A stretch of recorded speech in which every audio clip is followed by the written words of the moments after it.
ॐ आनन्दम् प्रशान्ति जीवन दर्शनम्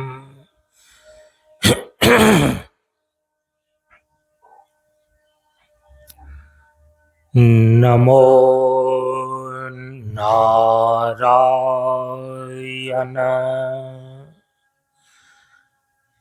नारायणम्।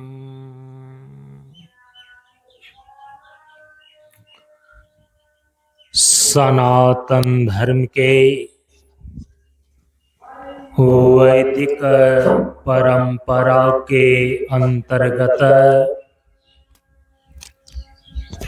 गुरु और शिष्य के बीच एवं वक्ता और श्रोता के बीच ज्ञान का आदान प्रदान होने के लिए प्रयुक्त वैदिक शांति मंत्र का पहले उच्चारण कर लें। ओम सहनाववतु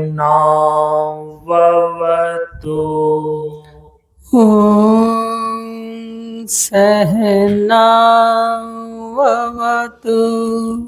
सहनौ भुनक्तु सहनौ भुनक्तु सह वीर्यं करवावहै सह वीर्यं करवावहै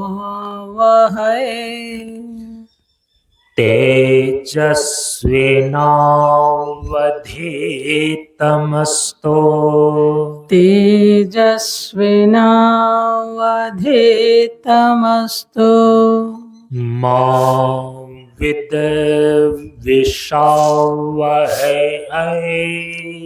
मा विद्विषावहै ओम शांति शांति शांति। ओम शांति शांति शांति। असतो मा सद्गमय असतो मा सद्गमय तमसो मा ज्योतिर्गमय तमसो मा ज्योतिर्गमय मृत्योर्मा अमृतं गमय मृत्योर्मा अमृतं गमय। ओम शांति शांति शांति। ओम शांति शांति शांति। सभी लोग थोड़ी देर के लिए मौन एवं शांत रहे।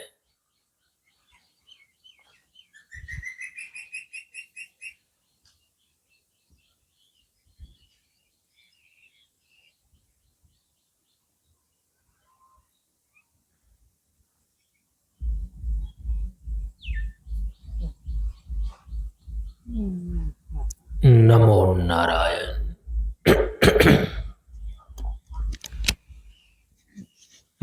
ब्रह्मानंदं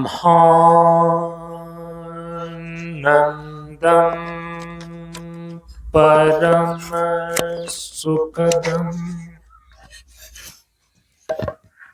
केवलम ज्ञानमूर्तिम्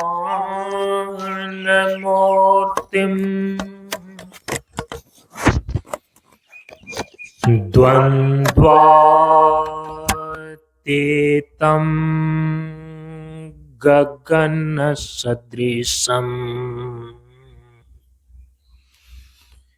तत्त्वमस्यादिलक्ष्यम् एकं नित्यं विमलमचलम्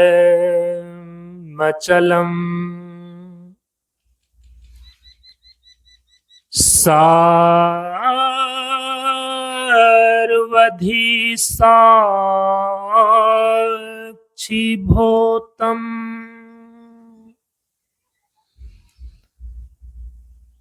भावातीतं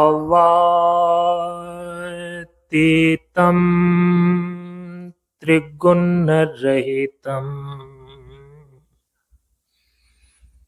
सद्गुरुं तं नमामि। सद्गुरुं तं नमामि।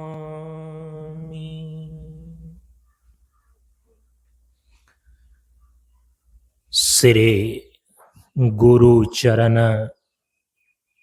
स्पर्श अनुभूति। ज्ञान मार्ग सत्संग के सानिध्य में उपस्थित श्रद्धालु सत्संग प्रेमियों, ज्ञान बढ़े गुणवान के संगत,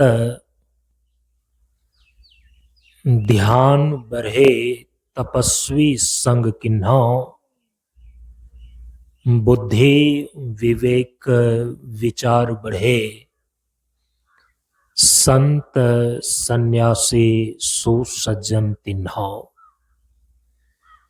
इसलिए ज्ञानी बेधय ज्ञान से, व्याधा बेधय तीर, सद्गुरु बेधय शब्द से, भींगे सकल शरीर। प्रेमियों, हम सभी लोग बिहार प्रांत के पाटलिपुत्र जिला अंतर्गत बाढ़ अनुमंडल के अंदर स्थित शांतानंद मिशन प्रशांत योगाश्रम गोआसा शेखपुरा मंच पर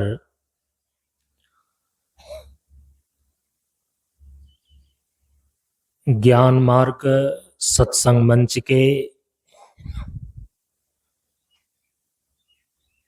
इस बार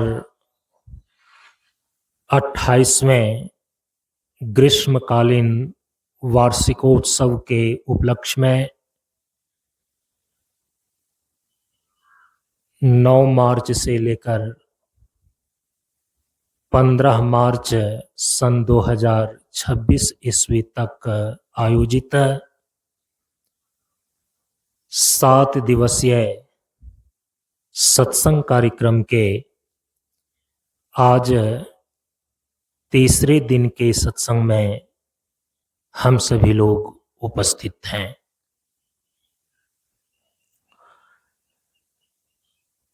हम सभी लोगों ने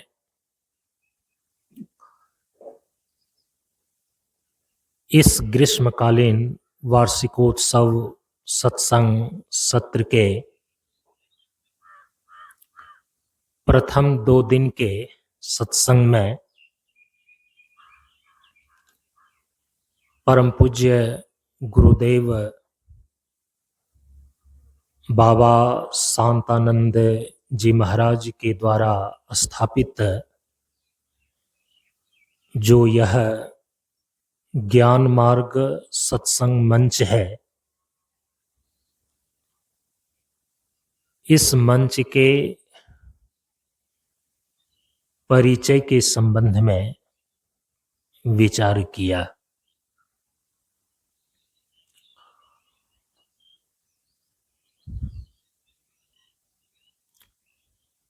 पूर्व घोषित इस बार के इस वार्षिकोत्सव सत्संग सत्र का जो विचारणीय विषय है, देव दुर्लभ मनुष्य जीवन। आज इस पर विचार करना प्रारंभ करते हैं।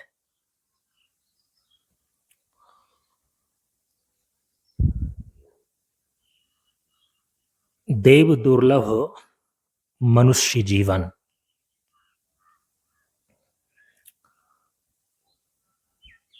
देवताओं को भी यह मनुष्य जीवन दुर्लभ है। इसी के संबंध में हम सभी लोग विस्तार से विचार करने जा रहे हैं। जैसा कि आपने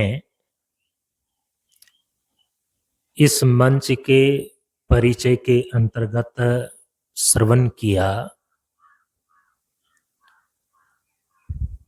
कि इस मंच का मूल विषय जीवन है। तो इस जीवन का निर्माण किस प्रकार से हुआ है और जीवन की श्रृंखलाओं में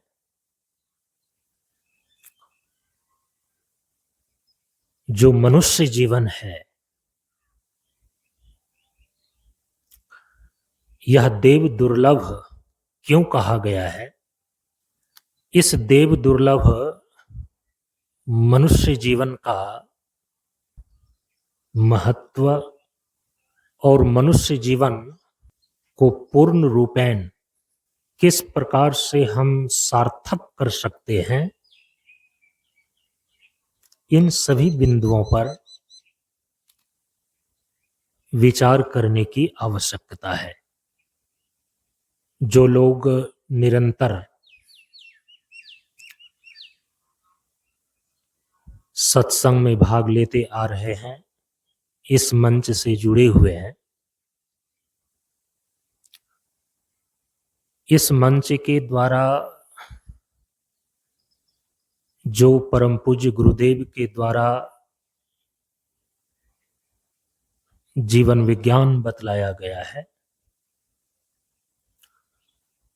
आप सभी लोगों ने उसका श्रवण किया है।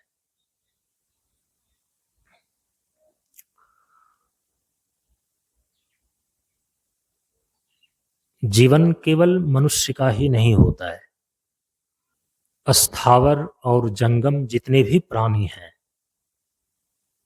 इस सृष्टि में, सबका जीवन है। यहाँ तक कि जो निर्जीव वस्तु है, जिसमें स्पष्ट रूप से प्राण की गति नहीं देखी जाती है, उसके जीवन को भी माना गया है।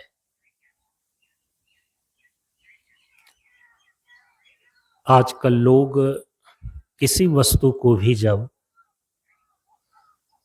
खरीदते हैं तो कंपनी आश्वासन देती है उस वस्तु को लेकर के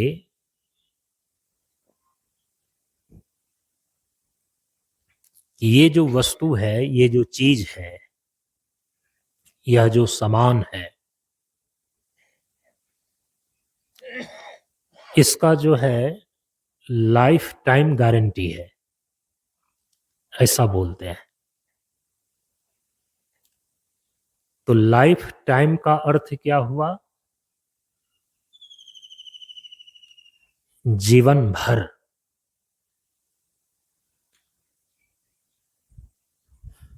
जब तक आप जीवित रहते हैं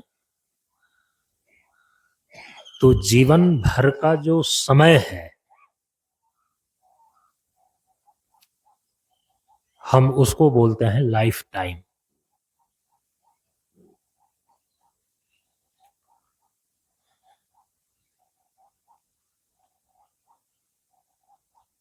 तो निर्जीव वस्तु की गारंटी भी लाइफ टाइम के रूप में दी जाती है।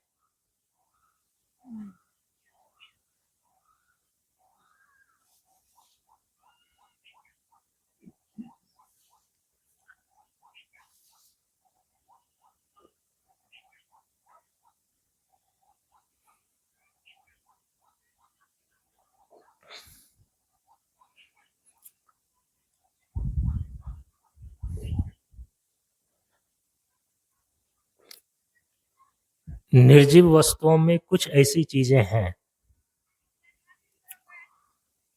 जो आपके जीवन के लिए वो ज्यादा महत्वपूर्ण होती है।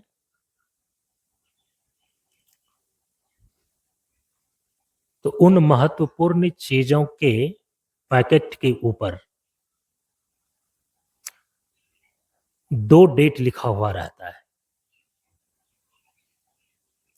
एक मैन्युफैक्चर डेट है,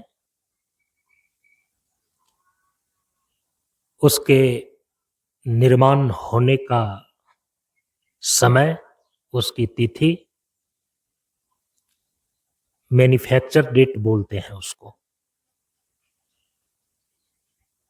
उसके निर्माण की तिथि, निर्माण का समय, और उसी पैकेट में उस वस्तु का एक्सपायर डेट भी लिखा हुआ होता है। खास करके जब आप कोई दवाई खरीदते हैं तो उस मेडिसिन के पैकेट पर तो उस दवाई का मैन्युफैक्चर डेट और एक्सपायर डेट, ये दोनों डेट लिखा हुआ रहता है। वो दवाई कब बनाई गई और वो दवाई कब एक्सपायर कर जाएगा।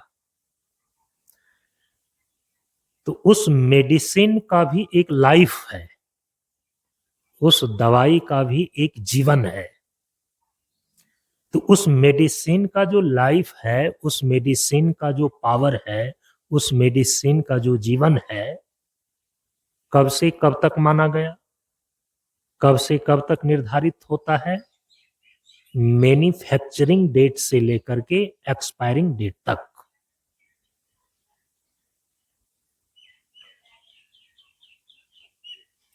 शास्त्र की भाषा में उसी को बोलते हैं जन्म और मृत्यु।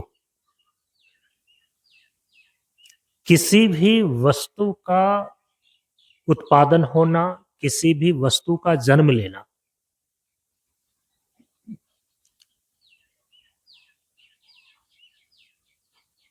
डेट ऑफ बर्थ, जन्म तिथि, और उस वस्तु का डिस्ट्रॉय हो जाना, उसका नष्ट हो जाना, उसका नाश हो जाना। तो जो डेथ टाइम है, डिस्ट्रॉय टाइम है, तो डेट ऑफ बर्थ से लेकर के डेट ऑफ डेथ तक किसी भी वस्तु के वो जो मध्य का समय है, तो उतना उसका जीवन माना जाता है, उतना उसका लाइफ माना जाता है।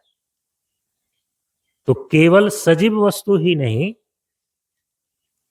वे निर्जीव वस्तुएं जिसमें प्रत्यक्ष रूप से गति नहीं दिखाई देती, प्राण की गति नहीं दिखाई देती, लेकिन हम उसके भी जीवन को मानते हैं, उसके भी लाइफ को मानते हैं।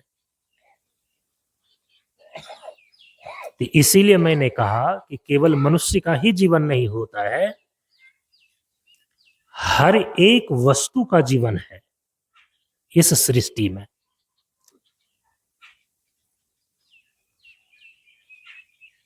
जब से उसका निर्माण हुआ और जब तक उसका नाश नहीं हो जाता, तब तक उसका जीवन माना जाता है।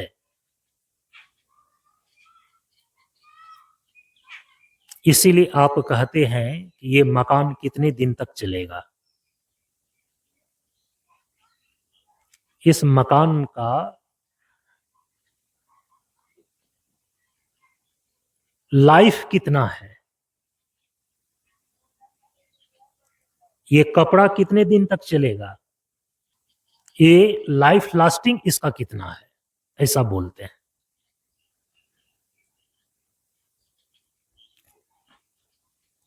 तो इस संसार में, इस सृष्टि में जो कुछ भी सजीव अथवा निर्जीव वस्तुएं उत्पन्न हुई है, और जब तक उत्पन्न होकर के वह अस्तित्व में रहता है, जब तक उसका नाश नहीं हो जाता, तो जन्म से लेकर के उसके नाश होने तक, मैन्युफैक्चरिंग डेट से लेकर के डिस्ट्रॉय डेट तक उसका जीवन माना जाता है। उसमें मनुष्य जीवन,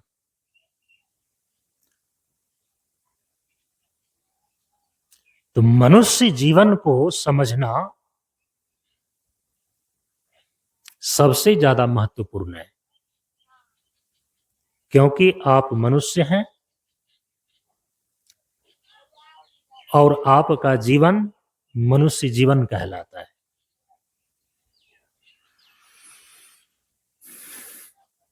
परम पूज्य गुरुदेव ने अपने उपदेश में निर्देश किया है कि मानव और मानवता महत्वपूर्ण है। इस उपदेश में दो चीजों की ओर निर्देश किया गया है, एक है मानव और दूसरा है मानवता। मानव और मानवता महत्वपूर्ण है, ये कहने का अर्थ है कि सबसे पहले तो संपूर्ण सृष्टि में जितने भी जड़ चेतनात्मक चीजों का अस्तित्व है, सजीव निर्जीव जितनी भी वस्तुएं हैं, प्राणियों में, शरीरधारियों में जितने भी शरीरधारी हैं,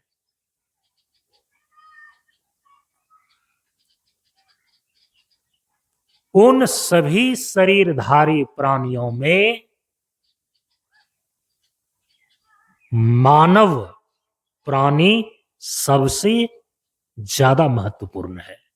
मानव और मानवता महत्वपूर्ण है, तो सबसे पहले मानव महत्वपूर्ण है। सभी प्रकार की योनियों में, सभी प्रकार के शरीरधारियों में मानव महत्वपूर्ण है।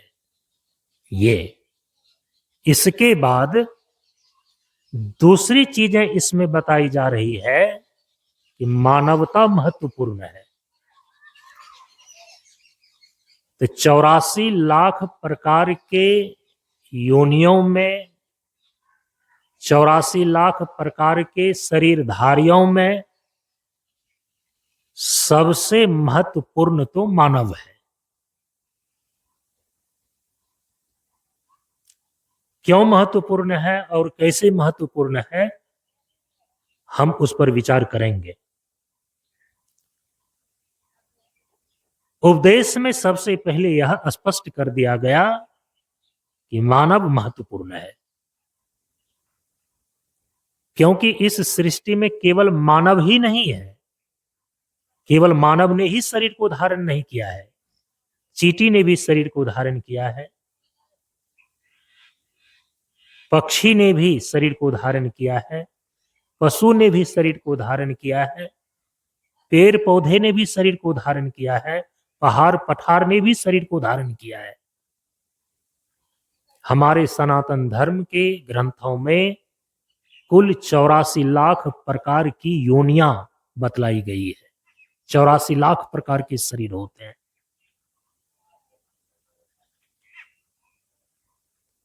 देवी देवता के भी शरीर होते हैं।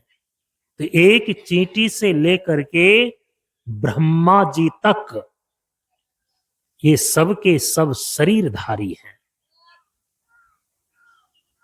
लेकिन इन सभी शरीरधारियों में मानव सबसे ज्यादा महत्वपूर्ण है। ये पहली बात हो गई। कैसे महत्वपूर्ण है और क्यों महत्वपूर्ण है,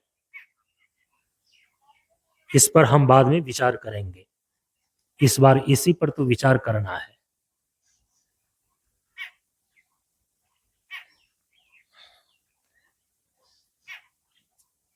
दूसरी बातें इसमें कही जा रही है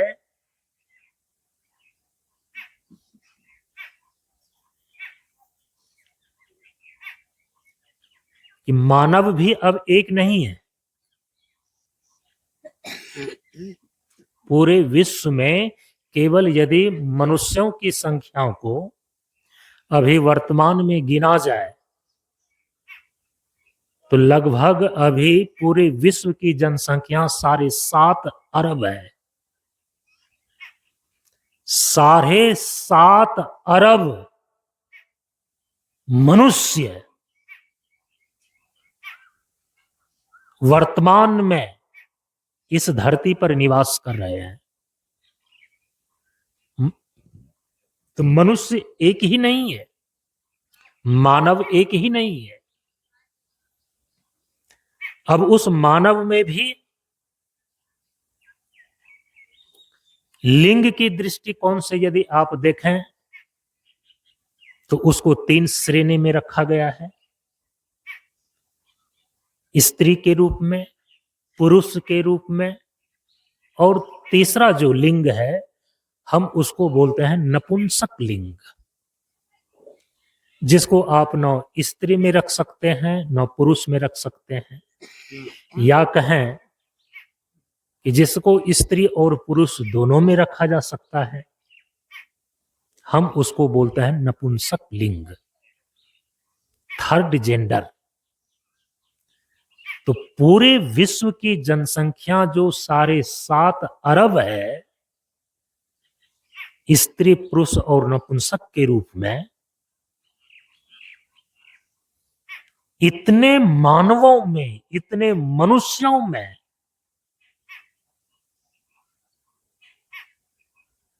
महत्वपूर्ण कौन है?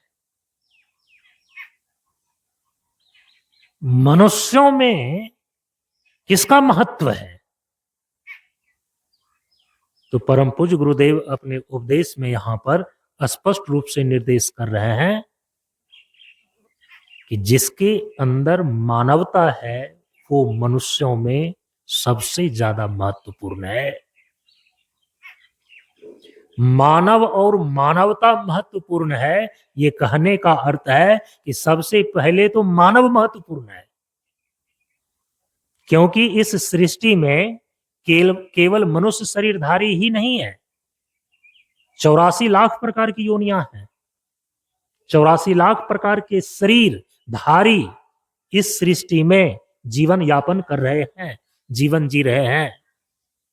लेकिन उन सभी प्राणियों में, उन सभी शरीरधारियों में मानव महत्वपूर्ण है।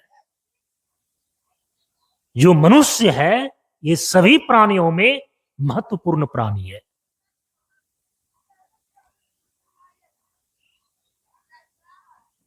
तो शरीर की दृष्टि से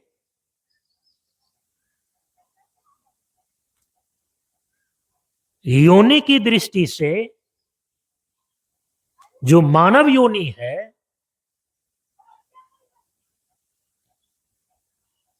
ये सबसे महत्वपूर्ण योनि है।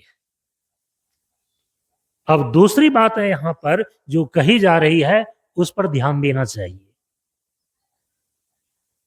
अब मनुष्य भी अकेला नहीं है, मानव भी अकेला नहीं है। मनुष्यों की संख्या 7.5 अरब है, लेकिन उन सभी मनुष्यों में कौन मनुष्य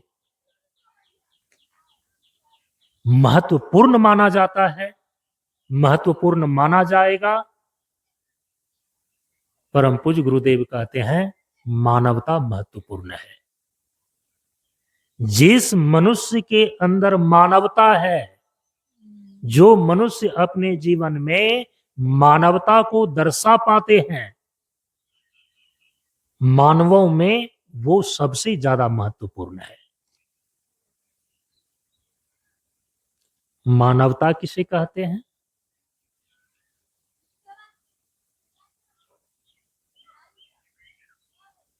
मानव के अंदर जो मानवता मानव को महत्वपूर्ण बनाती है, मानव के अंदर मानवता ही मानव को महत्वपूर्ण बनाती है, तो ये मानवता का मापदंड क्या है? मानवता कहते किसको है? इस पर विचार करने की आवश्यकता है। हम इस पर विचार करेंगे।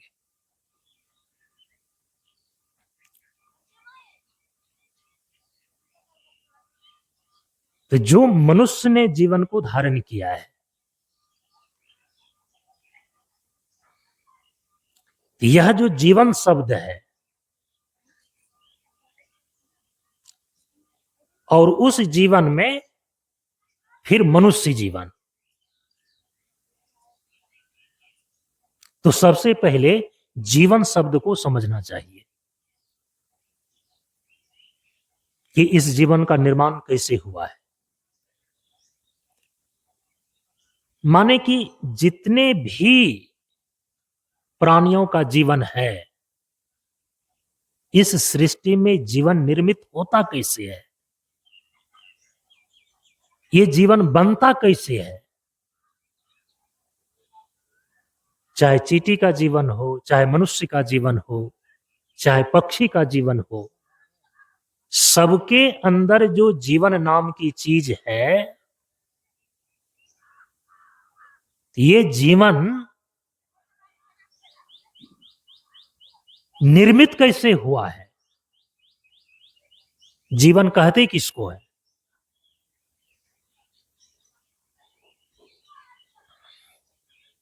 हमारे महापुरुषों ने इस पर काफी अनुसंधान किया है।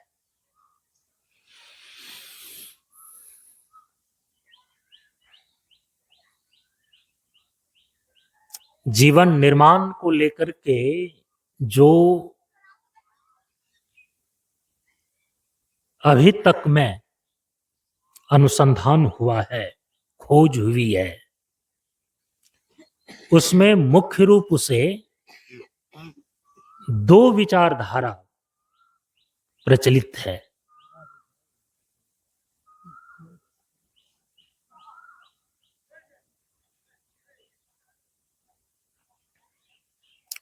एक विचारधारा को बोलते हैं विकासवाद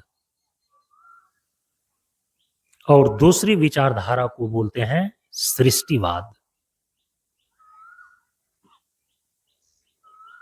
जो पढ़े लिखे लोग हैं, जिन्होंने स्कूल में कॉलेज में पढ़ा है, वो विकासवाद के सिद्धांत के विषय में उनको जानकारी है। और खास करके अभी डार्विन का विकासवाद सिद्धांत लोग जानते हैं और पढ़ते हैं, और उसी के अनुसार से जीवन और सृष्टि के विकास के संबंध में चिंतन भी करते हैं। डार्विन का विकासवाद सिद्धांत।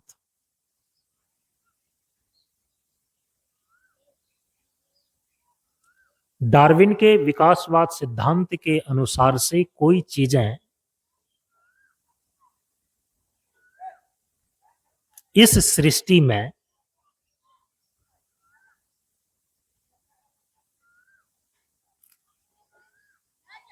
पर्यावरणीय दबाव, वायुमंडलीय दबाव,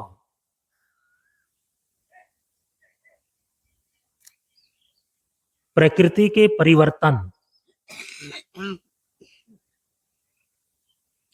समय के साथ होने पर वस्तुएं धीरे धीरे स्वतः विकसित होती जाती है।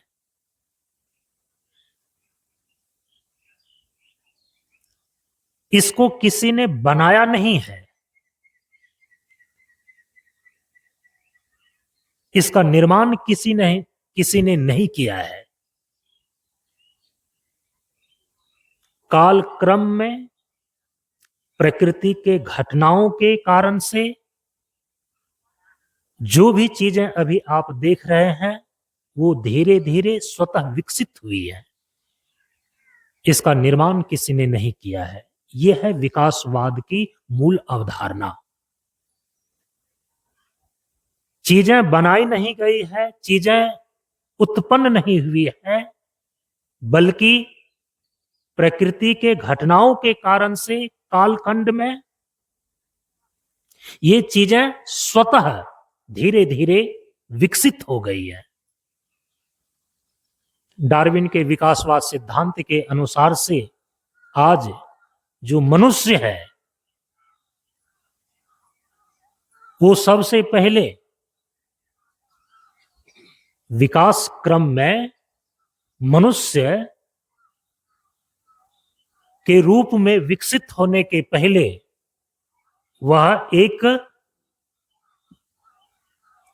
बंदर के रूप में था, ऐसा वो मानते हैं।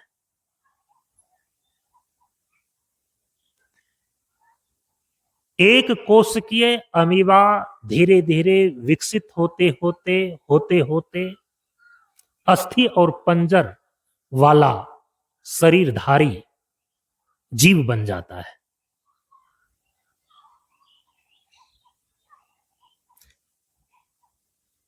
अस्थि और पंजर वाला जो जीव है, जो शरीरधारी जीव है, ये अचानक सृष्टि में सृष्ट नहीं हुई, ये बनाई नहीं गई, इसका जन्म नहीं हुआ। ये प्रकृति के घटनाओं के क्रम में ये धीरे धीरे विकसित हुआ है, ऐसा विकासवाद का सिद्धांत कहता है।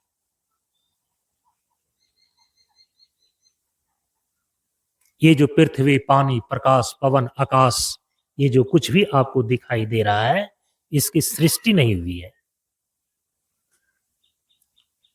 उसका कहना है ये चीजें धीरे धीरे विकसित हुई है।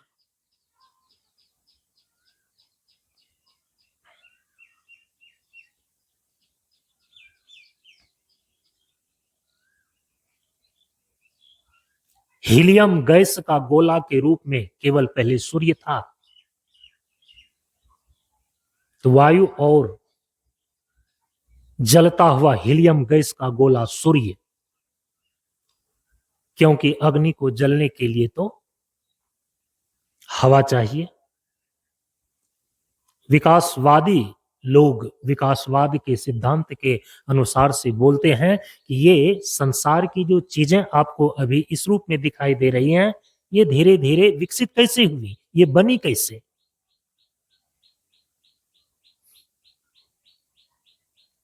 तो उसका कहना है,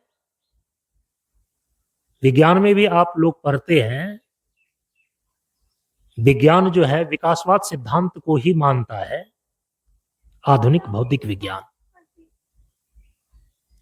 कि सूर्य क्या है, तो सूर्य एक हीलियम गैस का गोला है जिसमें विस्फोट होने के कारण से इतनी सौर ऊर्जा इस ब्रह्मांड में विकीर्ण होती है। तो हीलियम गैस के विस्फोट के कारण से ये जलता हुआ आग का गोला के रूप में सूर्य दिखता है। तो हीलियम स्वयं एक गैस है। हीलियम गैस में विस्फोट के कारण से ये सौर ऊर्जा उसे विकीर्ण होती है, प्रस्फुटित होती है। तो वायु और अग्नि, इस दो को उसने माना।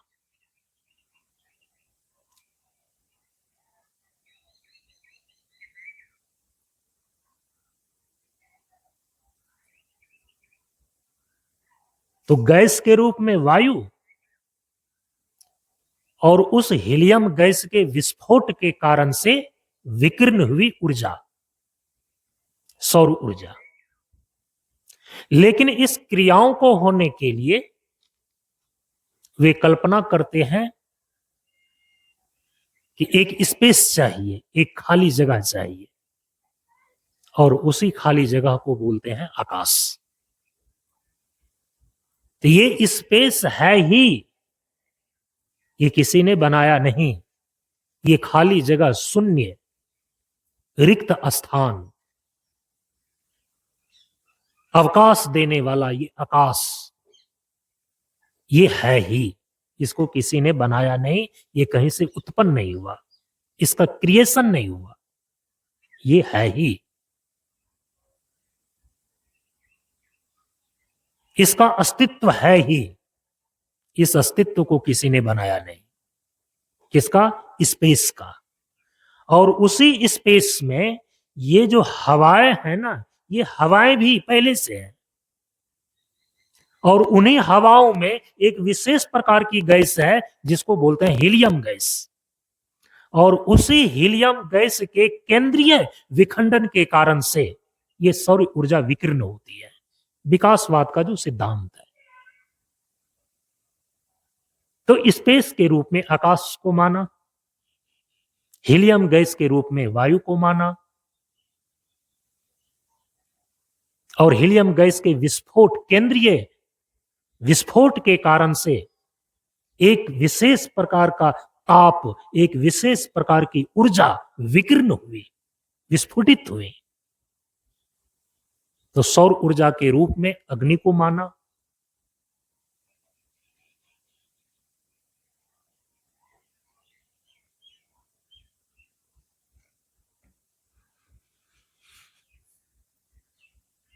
कहा कि वही हीलियम गैस का एक टुकड़ा विस्फोट करने के कारण से वह जलता हुआ आग का गोला, उसी का एक टुकड़ा विस्फोट के कारण से जब अलग हुआ, और जब धीरे धीरे वह तप्त गोला ठंडा हो गया,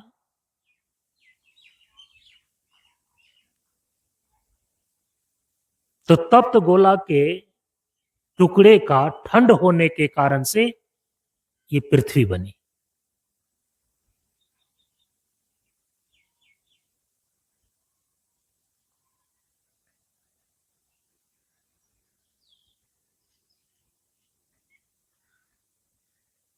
क्योंकि हवाएं हैं, उसी हवाओं के विन्यास के कारण से जैसे ताप और ऊर्जा विकीर्ण हुआ, उसी हवाओं के विन्यास से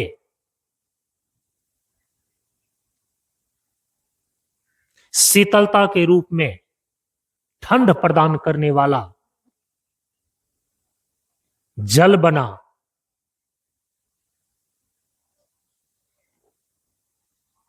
और इस पृथ्वी के और जल के दोनों के संयोग के कारण से ताप और विकीर्ण हुई ऊर्जा के सारे चीजों के संगठित हो जाने पर फिर धीरे धीरे धीरे धीरे एक कोशिकीय जीव का निर्माण हुआ।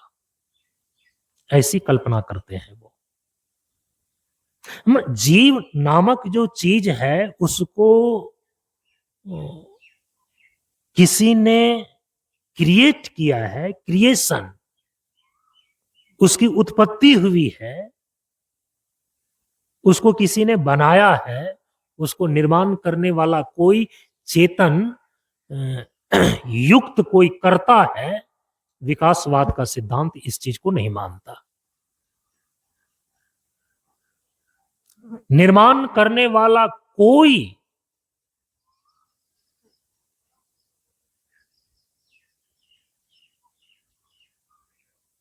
चेतना युक्त कोई करता है, ऐसा वो नहीं मानते। जगत है, जगत के पदार्थ हैं, लेकिन जगत को बनाने वाला, जगत करता कोई नहीं है। जगत की वस्तुएं हैं, वो समय के कालक्रम में प्रकृति के परिवर्तनों के कारण से वो चीजें धीरे धीरे विकसित होकर के आज इस रूप में आ गई हैं। इसका निर्माण करने वाला कोई निर्माता नहीं है। विकासवाद का ये मूल सिद्धांत है। तो विकासवाद के दृष्टिकोण से भी हम मनुष्य जीवन को मानते हैं, और विकासवाद सिद्धांत के अनुसार से भी सभी प्राणियों में मनुष्य का जीवन सबसे विकसित रूप है। तो जीवन का निर्माण हुआ कैसे? विकासवाद सिद्धांत के अनुसार से यह प्रकृति के परिवर्तनों के कारण कालखंड में एक कोशिकीय जीव से अस्थि और पंजर वाला बंदर इत्यादि शरीरधारी जीव बना, और वही धीरे धीरे कालक्रम में विकसित होते होते आज मनुष्य के जीवन के रूप में ये खड़ा हो गया। मनुष्य जीवन का निर्माण ऐसे हुआ कालक्रम से। ये विकासवाद का सिद्धांत है।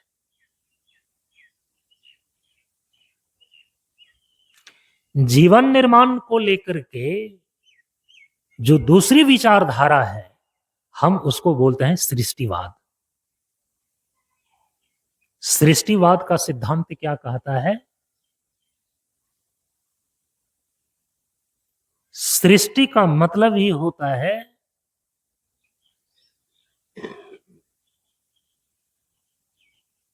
कि उसको जन्म देना।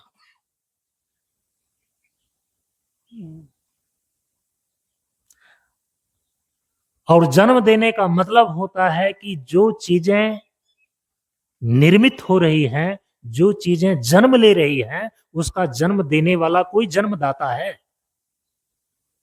जो चीजें निर्मित हो रही है उसका कोई निर्माता है। जगत में ये चीजें जो आपको दिखाई दे रही हैं, या जगत का जो ये अस्तित्व आपको दिखाई दे रहा है, इस जगत को बनाने वाला कोई जगत करता है। सृष्टिवाद का सिद्धांत ये कहता है। और जो निर्माता है, जो जगत करता है, जो जन्म देने वाला जन्मदाता है, वह निश्चित रूप से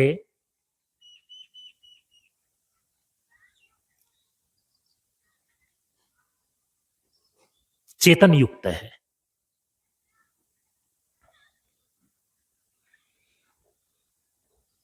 और इसके पीछे दोनों ही विचारधाराओं ने अपने अपने सिद्धांत को लेकर के अपने अपने तर्क रखे हैं। विकासवादी लोग अपने विकासवाद के सिद्धांत को लेकर के उन्होंने अपने तर्क रखे हैं, और जो सृष्टिवादी लोग, सृष्टिवाद का सिद्धांत है, इसको लेकर के वे अपने तर्क रखे हैं।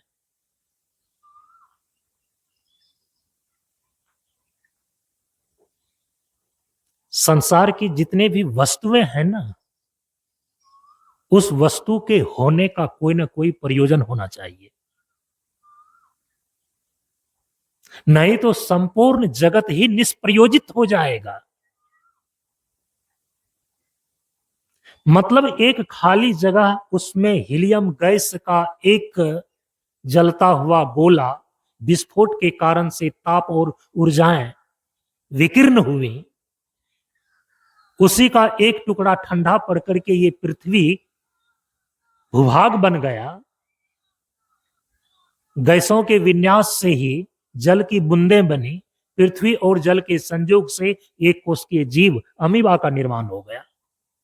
वायुमंडलीय दबाव के कारण से जो रेंगता हुआ केचुआ था, अमीबा था, वो धीरे धीरे अस्थि और पंजर वाला जीव बन गया, बंदर इत्यादि के रूप में, और वही धीरे धीरे विकसित होकर के मनुष्य बन गया। तो पूछा जाएगा वहां पर, आखिर काल क्रम से भी यदि इस प्रकार से तुम जीवन और सृष्टि का विकास मानते हो, तो इस विकास का प्रयोजन क्या है?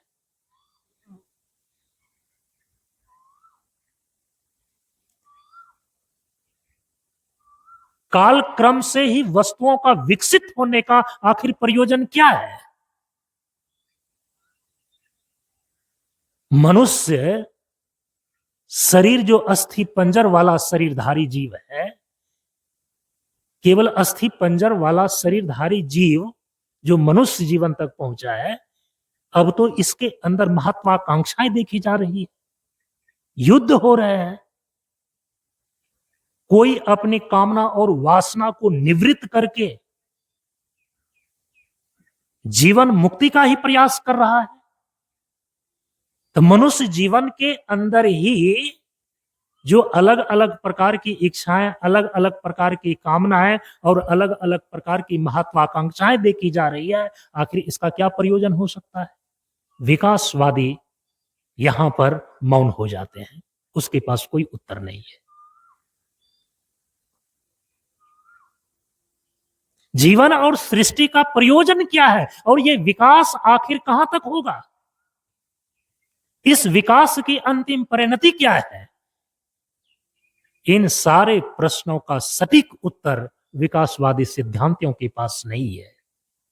वे मौन हो जाते हैं, वो गोल गोल घुमाने लगते हैं कि सारी चीजें वर्तुल वर्तुल वृत्त के आकार में घूमती है।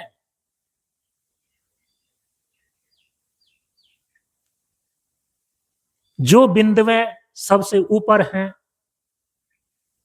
वही बिंदुएं घूमते हुए सबसे नीचे आ जाती हैं। एक दृष्टिकोण से जो बिंदुएं सबसे नीचे हैं, ऊपर के दृष्टिकोण से यदि देखें वहां पर खड़े होकर के, तो वो सबसे ऊपर नजर आती है।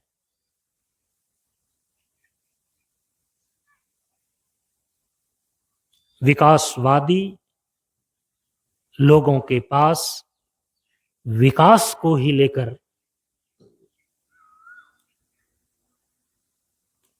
यह विकास की अंतिम परिणति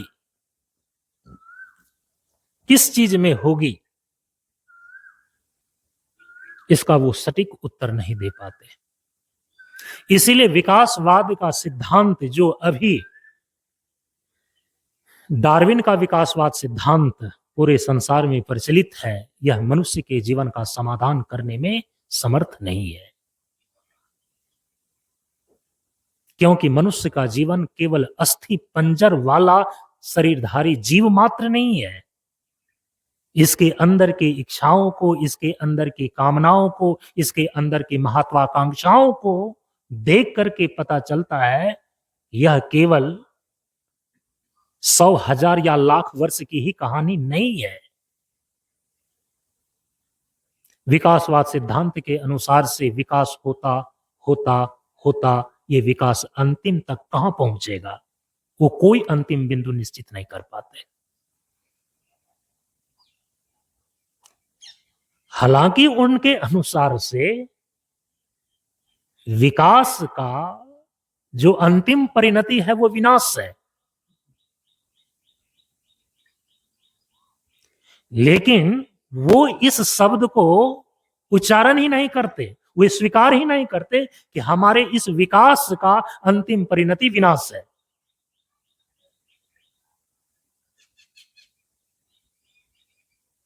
लेकिन जो सृष्टिवाद का सिद्धांत है उसमें हमारे जीवन का निर्माण हुआ है, तो हमारे जीवन का निर्माण करने वाला निर्माता भी है जो चेतन प्रधान है।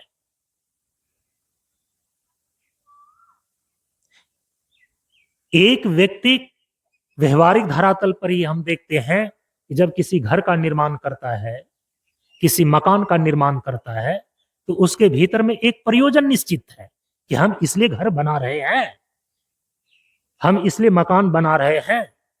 एक कपड़ा भी यदि वह धारण करता है तो उसका भी प्रयोजन है, और उस प्रयोजन का निश्चय कोई जड़ वस्तु नहीं करता है। प्रयोजन का निश्चय करने वाला हमेशा और हमेशा चेतन तत्व होता है। चेतन पुरुष कर्ता ही प्रयोजन का निर्धारक होता है, प्रयोजन का निश्चय करने वाला होता है। इतनी सारी चीजें संसार की बन गई है और इसका कोई प्रयोजन ही नहीं है, तो पूरा का पूरा जीवन ही निष्प्रयोजन में निष्प्रयोजित हो जाएगा ना। यदि पूरा का पूरा कालक्रम में ही संसार की वस्तुएं विकसित हुई हैं और उसी विकास के क्रम में इस मनुष्य जीवन का भी विकास हुआ है, निर्माण हुआ। निर्माण तो वो बोलते ही नहीं, विकास हुआ। तो जब संसार की सभी वस्तुएं किस प्रयोजन से विकसित हुई है, तो आपका प्रयोजन का ही निश्चय निर्धारण नहीं है, तो जीवन के विकास का भी कोई प्रयोजन नहीं रह जाएगा। क्या आप उत्तर दें, हम विकास क्यों करें? और आपके विकास की परिभाषा विनाश में जाकर के रुकती है। तो क्या विकास की अंतिम परिणति विनाश है? हम इसलिए विकास कर रहे हैं कि एक दिन विनष्ट हो जाए। ये शब्द सुनकर के ही कोई व्यक्ति विकास नहीं करना चाहेगा। विकास की अंतिम परिणति, विकास का अंतिम परिणाम यदि विनाश हो तो कौन चाहेगा विकास? विकास करना कौन चाहेगा? विकसित होना कौन चाहेगा? नहीं चाहेगा ना।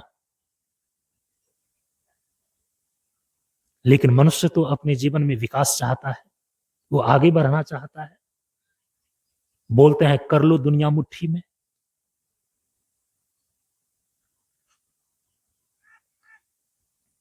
इसीलिए जीवन की इन सारे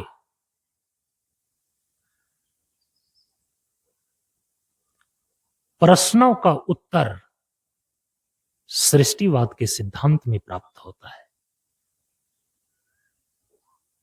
विकासवाद का सिद्धांत जो है वो आधुनिक भौतिकवाद का उपज है। इस प्रकार की बातें दर्शन शास्त्र के क्षेत्रों में चार्वाक इत्यादि दार्शनिक लोग भी करते आए हैं। विकासवाद के सिद्धांत भी दार्शनिक दृष्टिकोण से, दार्शनिक धरातल पर पहले से ही होते आए हैं। लेकिन वहां पर यह स्पष्ट रूप से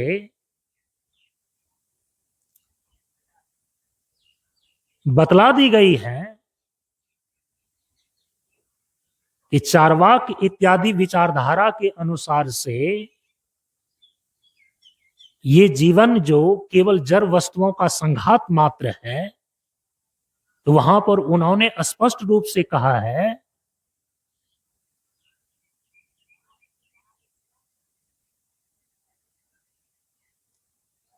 कि यदि इस जीवन का निर्माता कोई नहीं है, सृष्टिकर्ता कोई नहीं है,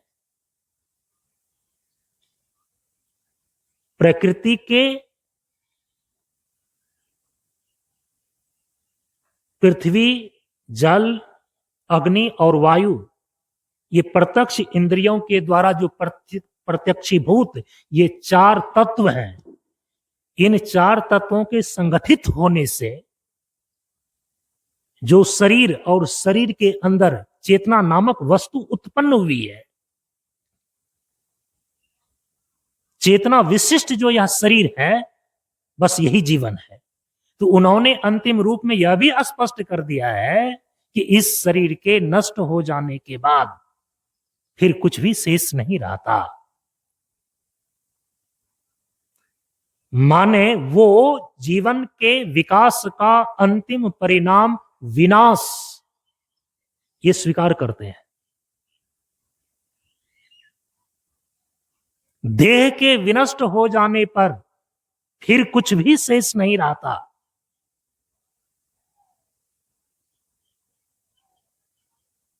जीव का नाश हो गया, चेतना का नाश हो गया। इस सृष्टि में पहली और अंतिम दफा ही ये जीवन है। जीवन की श्रृंखला कोई पूर्व जन्म और पुनर्जन्म के रूप में निर्धारित नहीं होता। चार्वाक विचारधारा के अनुसार से वे पहली और अंतिम ये जीवन मानते हैं। पहली बार जीवन है और अंतिम बार जीवन है।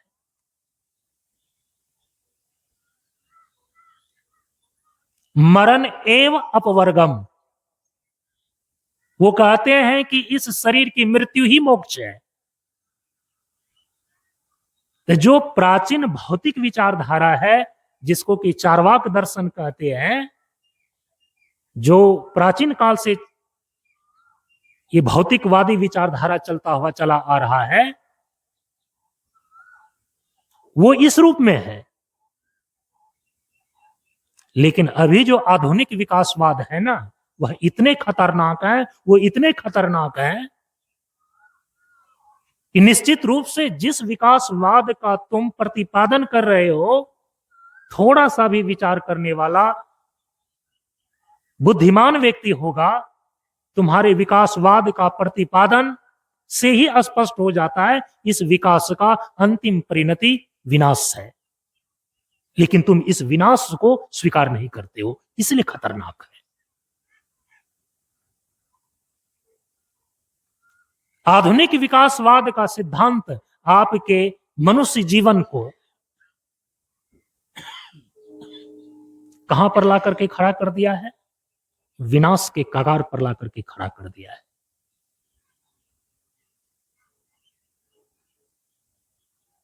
इसीलिए जीवन निर्माण का जो दूसरी विचारधारा है, सृष्टिवाद, तो उस सृष्टिवाद में जीवन और जगत की उत्पत्ति होती है और उत्पत्ति करने वाला कोई उत्पत्ति करता होता है। इन चीजों का जब निर्माण होता है तो निर्माण करने वाला कोई निर्माता होता है। जब सृष्टि होती है तो सृष्टि करने वाला कोई सृष्टिकर्ता होता है। तो जो निर्माता है, जो सृष्टि करता है, जो जन्मदाता है, निश्चित रूप से वह केवल जड़ वस्तु नहीं होगी, वह चेतन प्रधान होगा। और जो चेतन प्रधान होगा, जो चेतन युक्त होगा, ज्ञान से युक्त होगा, वही प्रयोजन को निश्चित कर सकता है। एक छोटी सी चीज कि हम घर क्यों बना रहे हैं, हम वस्त्र क्यों पहन रहे हैं, हम गाड़ी का निर्माण क्यों कर रहे हैं, उसका एक निश्चित प्रयोजन है। तो उसी प्रकार से जीवन और सृष्टि का भी एक निश्चित प्रयोजन है। तो सृष्टिवाद के सिद्धांत के अनुसार से यह जीवन निर्मित कैसे हुआ है, ये जीवन बना कहां से है? चाहे चींटी का जीवन हो, चाहे पक्षी का जीवन हो, चाहे मनुष्य का जीवन हो, या देवी देवता ब्रह्मा जी का जीवन हो, मूल में जो ये जीवन नाम की चीज है, जीवन जो निर्मित हुआ है, इसके पीछे मौलिक तत्व क्या है? तो सृष्टिवाद सिद्धांत के अनुसार से जीवन का निर्माण परम पूज्य गुरुदेव कहते हैं कि प्रकृति और ब्रह्म के संयोग से हुआ है, तथा कथित जड़ और चेतन से निर्मित है।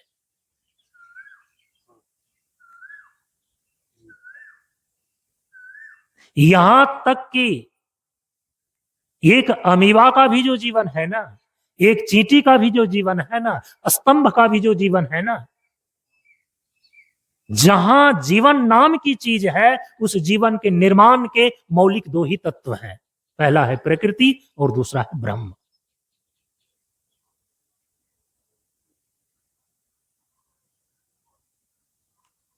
प्राचीन सांख्य दर्शन जिसके प्रणेता महर्षि कपिल हुए, उन्होंने कहा कि जीवन और सृष्टि के दो ही मौलिक अनादि तत्व हैं, एक को बोलते हैं प्रकृति और दूसरे को बोलते हैं पुरुष।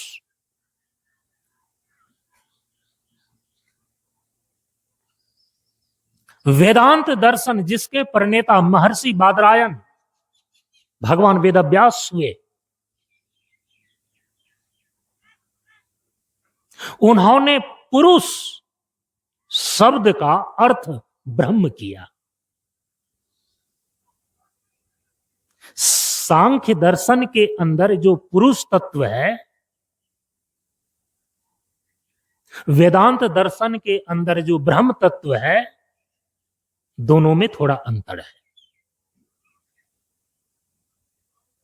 लेकिन सांख्य दर्शन के प्रणेता तत्वदर्शी महर्षि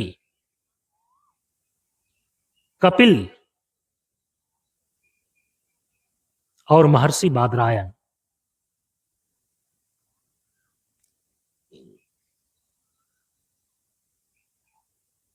दोनों बतला रहे हैं कि जीवन का निर्माण होने का मौलिक दो ही अनादि तत्व है,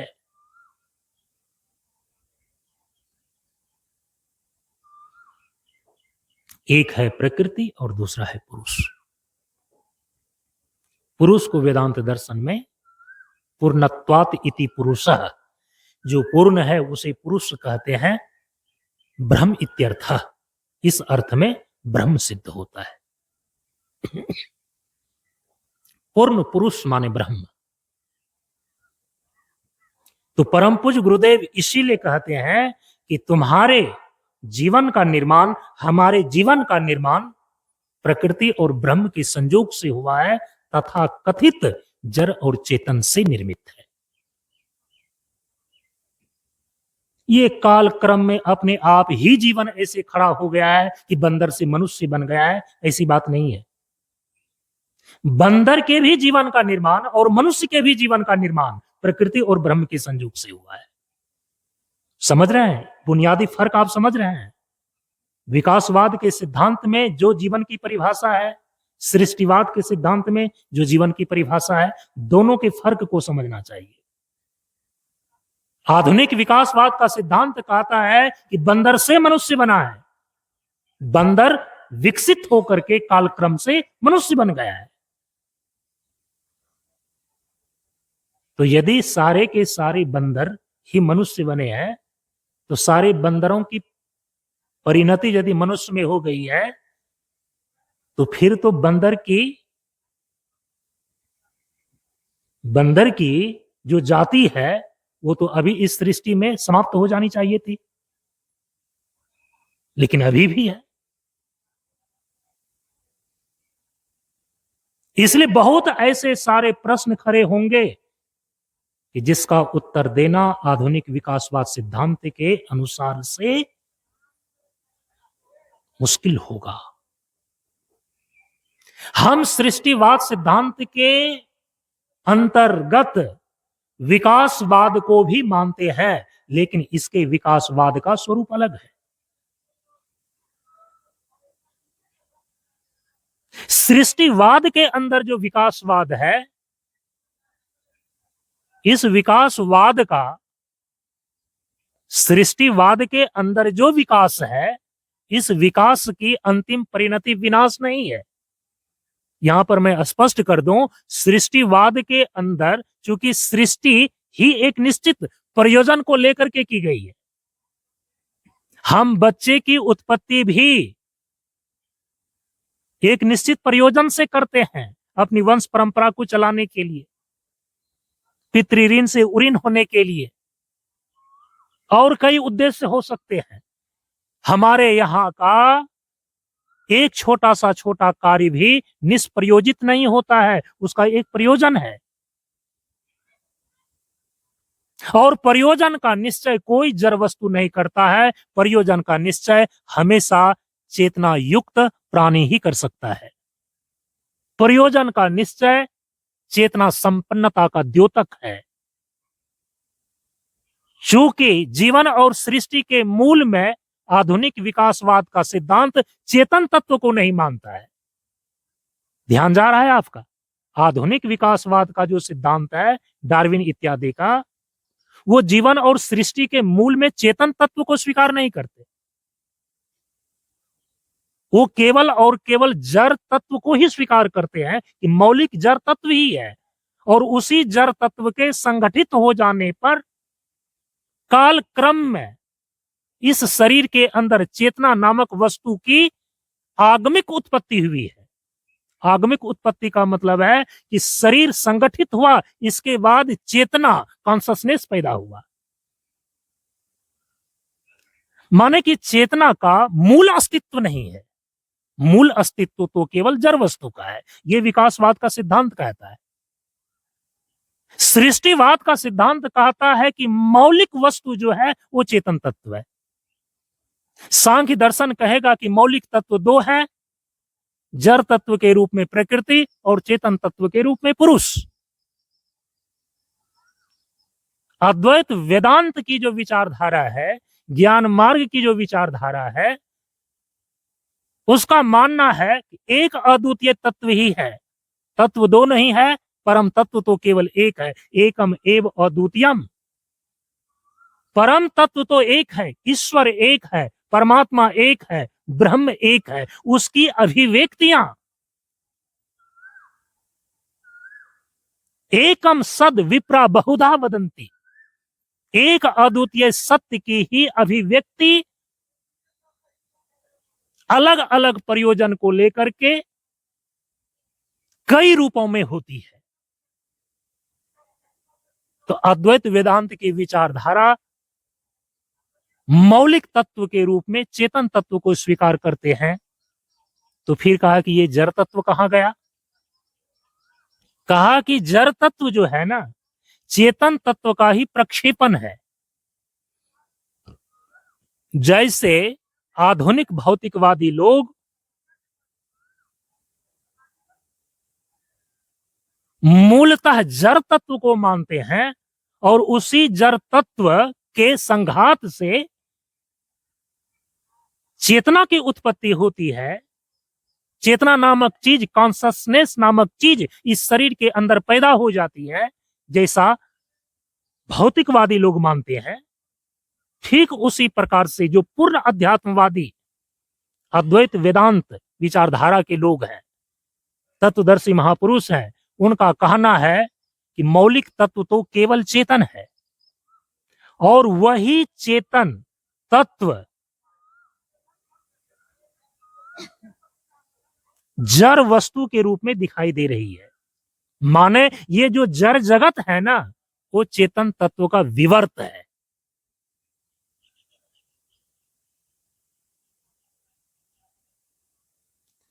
चेतन तत्व ही प्रक्षेपित होकर के जड़ वस्तु के रूप में दिखाई दे रही है। इसलिए जड़ वस्तु व्यवहारिक धरातल पर अर्थ क्रियाकारित्व इस प्रकार से अपना अस्तित्व रखता है, लेकिन इसके मूल में भी चेतन तत्व ही विद्यमान है। इसीलिए हम सनातन धर्म की सर्वोच्च विचारधारा के अंदर किसी भी जड़ वस्तु को भी केवल जड़ वस्तु नहीं मानते।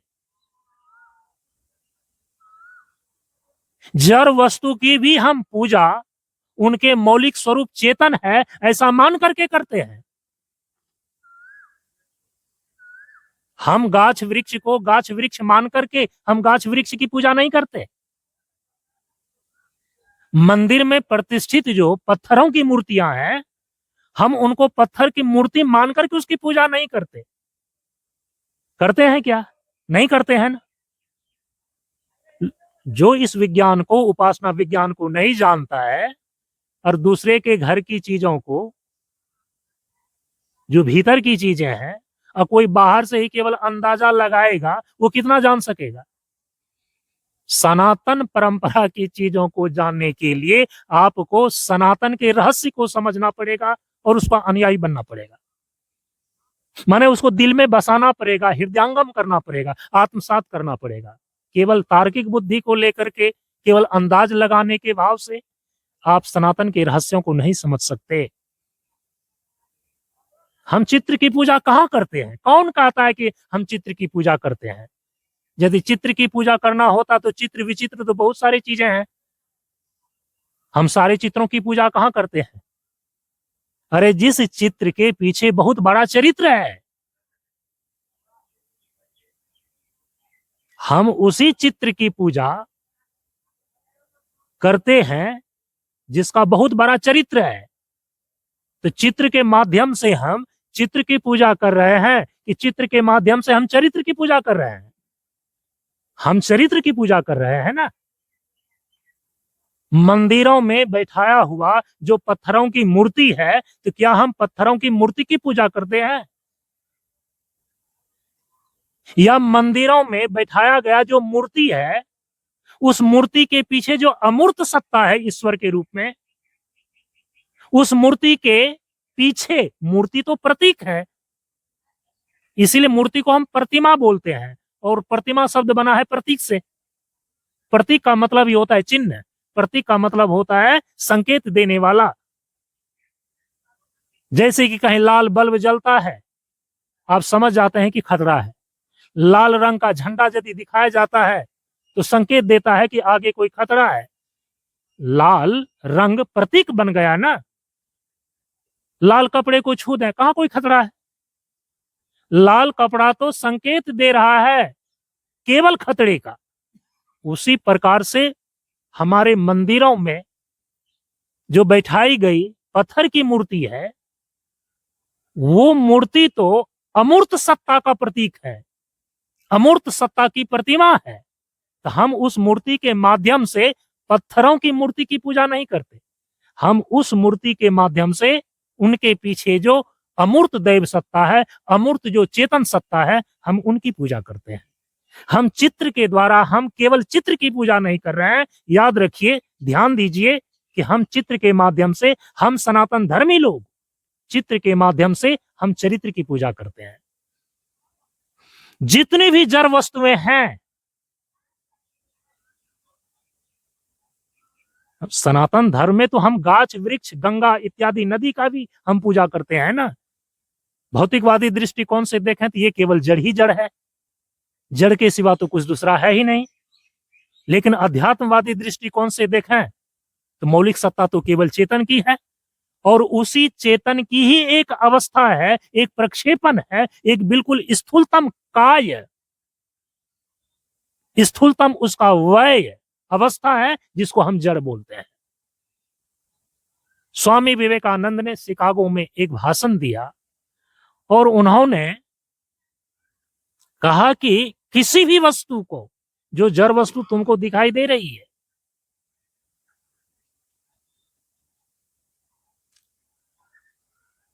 प्रकाश की गति में यदि तुम उसको ला दो, प्रकाश की जितनी गति है, किसी भी जड़ वस्तु में गति पैदा करके, किसी जड़ वस्तु को यदि आप ढेले को फेंकते हैं, उसमें गति पैदा कर रहे हैं, या किसी यंत्र के द्वारा आप उसको चलाते हैं तो गति पैदा कर रहे हैं। आज बुलेट ट्रेन 400-500 किलोमीटर प्रति घंटे की चाल से चल रही है। कल्पना कीजिए, जो वायुयान है 1000 किलोमीटर प्रति घंटे की रफ्तार से वो चलती है। जो अंतरिक्ष यान है उसकी गति का क्या कहना। लेकिन अंतरिक्ष यान भी तो जड़ वस्तु ही है, लेकिन उसी जड़ वस्तु में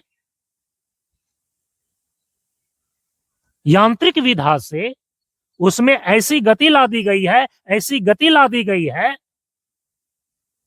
वो पृथ्वी के कक्षाओं को पार करके अन्य ग्रह और उपग्रह की कक्षाओं में प्रवेश कर जाता है। तो कहा कि एक तिनके में भी यदि प्रकाश की गति के बराबर गति ला दिया जाए तो वह जड़ वस्तु नहीं रह जाएगी, वह जड़ वस्तु प्रकाश बन जाएगा।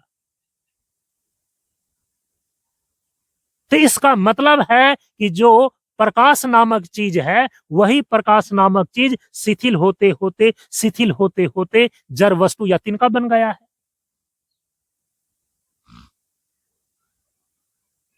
तो अध्यात्मवादी दृष्टिकोण से मौलिक सत्ता तो चेतन तत्व की है,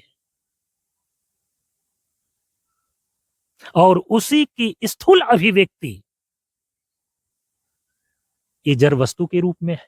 तो जड़ वस्तु का भी जो मौलिक स्वरूप है ना, वह तो चेतन तत्व ब्रह्म ही है। इसीलिए उपनिषद घोषणा करता है सर्वम खलु इदम ब्रह्मा, यह सब कुछ ब्रह्म ही है। लेकिन यह सब कुछ ब्रह्म ही है, भगवान श्री कृष्ण ने इसी अद्वैत वेदांत उपनिषद के इन वाक्यों को इस रूप में कहा कि वासुदेव सर्वम, वासुदेव सर्वम। वासुदेव नामक जो चेतन सत्ता है ना, वही सब कुछ हुआ है। सर्वम, सभी रूपों में वही अभिव्यक्त हुआ है, जड़ के रूप में भी और चेतन के भी रूप में। माने जड़ पदार्थ के रूप में भी और चेतन प्राणी के भी रूप में। वासुदेव सर्वम, सर्वम खलु इदम ब्रह्म। तो अध्यात्मवादी दृष्टिकोण से मौलिक सत्ता केवल चेतन तत्व की है, उसी की स्थूलतम अभिव्यक्ति, उसी की स्थूलतम अवस्था ये जड़ वस्तु है। यदि इन जड़ वस्तुओं को भी अपने मौलिक स्वरूप में यदि लौटा दिया जाए तो एक तिनका भी ब्रह्म हो जाएगा। समझ रहे हैं इस चीज को? यह है आपके सृष्टिवाद का सिद्धांत। तो यदि एक कोई वस्तु विकसित हो रही है, उसको विकास के रास्ते पर लाया जा रहा है, उसको विकासशील किया जा रहा है,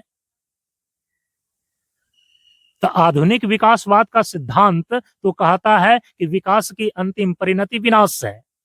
लेकिन आपके सृष्टिवाद का सिद्धांत ये नहीं कहता है कि विकास का अंतिम परिणाम विनाश है। ये क्या कहता है?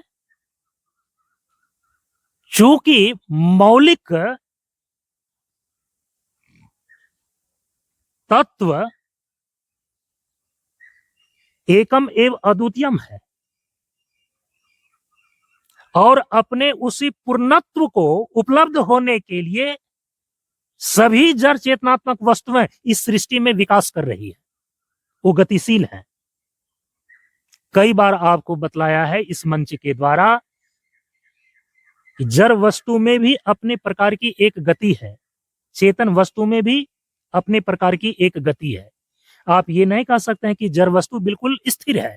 विज्ञान भी इस चीज को मानता है कि जड़ वस्तु के जितने परमाणु हैं वे परमाणु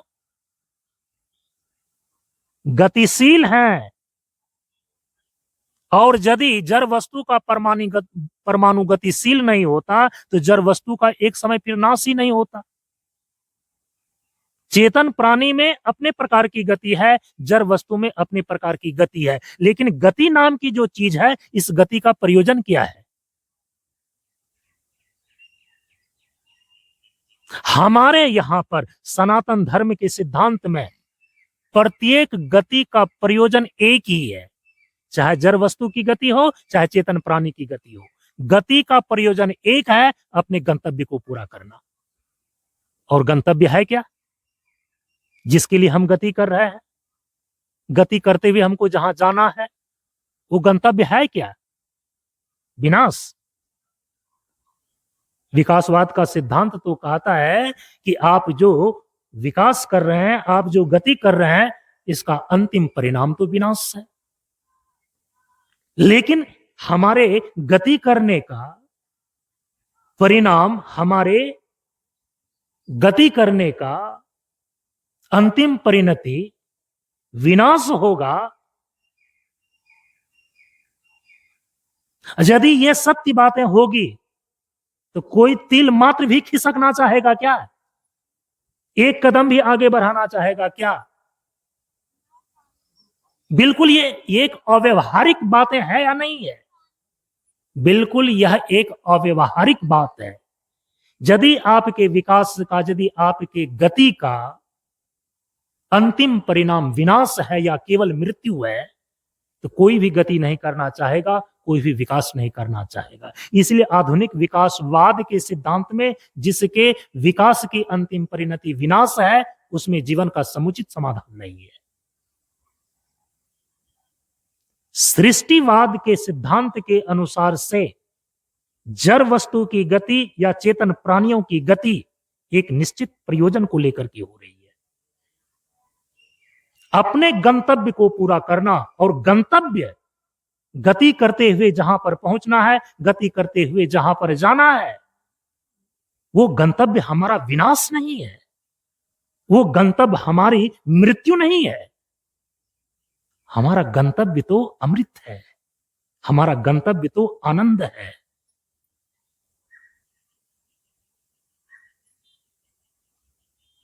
अमृत और आनंद ही हमारा गंतव्य है। उसी अमृत और आनंद, आत्यांतिक अमरता और परमानंद की समुपलब्धि, ये दो चीजें जब तक उपलब्ध नहीं हो जाती, ये दो चीजें जब तक प्राप्त नहीं हो जाती, जड़ वस्तु भी गति करता रहेगा सृष्टि में, चेतन प्राणी भी गति करता रहेगा इस सृष्टि में। तो प्रत्येक गति का जो अंतिम प्रयोजन है, प्रत्येक गति का जो निश्चित प्रयोजन है, वो क्या है? अमृत और आनंद की उपलब्धि। हम अमृत की उपलब्धि के लिए निरंतर गतिशील हैं, हम आनंद की उपलब्धि के लिए हम विकास कर रहे हैं। हमारे यहां सृष्टिवाद के सिद्धांत में विकास विनाश के लिए नहीं है, हमारे यहां का विकास अमृत और आनंद के लिए है। यही अमृत और आनंद की पूर्ण उपलब्धि जहां पर हो जाती है, हम उसको बोलते हैं पूर्णता। अब देखिए, सृष्टिवाद सिद्धांत के अंदर जो विकास है, इस विकास का प्रयोजन है पूर्णता को प्राप्त करना। इस विकास की अंतिम परिणति है पूर्णता, जहां पर अमृत और आनंद की पूर्ण उपलब्धि होती है। तब हमारा जीवन वहां पर निश्चिंत हो जाता है।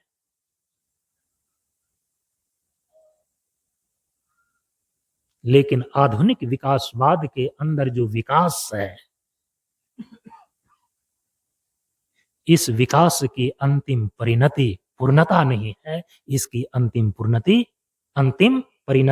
अंतिम परिणाम विनाश है। तो सृष्टिवाद सिद्धांत के अनुसार से संपूर्ण जीवन और सृष्टि का निर्माण प्रकृति और ब्रह्म के संयोग से हुआ है। प्रकृति क्या है? जड़ तत्व की सत्ता।